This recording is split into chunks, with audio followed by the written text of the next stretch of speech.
हमारा आज का टॉपिक है इन्वायरमेंटल केमिस्ट्री।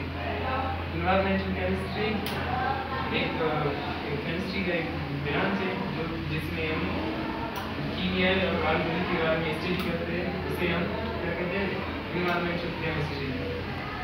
इन्वायरमेंटल केमिस्ट्री से कहते हैं। दूसरा है एटमॉस्फेयर। एटमॉस्फेयर हमारे पास क्या है?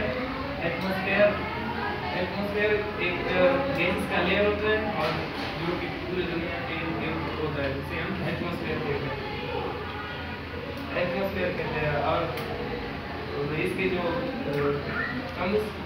कंपोजिशन ऑफ एटमॉस्फेयर है, जो इसमें गैसेस होते हैं, नाइट्रोजन जो है उसमें 78% होता है और ऑक्सीजन होता है 21% और कार्बन डाइऑक्साइड होता है 0.4% होता है और वाटर जो है, वाटर वेपर्स जो होते हैं उसमें 1% होता है।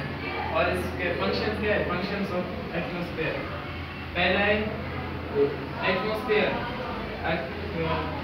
ये जमीन पर जिंदगी है, ये एटमॉस्फेयर की वजह से है।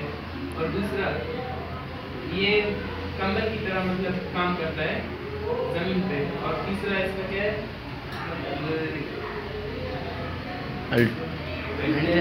मतलब ये सूरज के रेस मतलब शुआएं से मतलब ये करता है।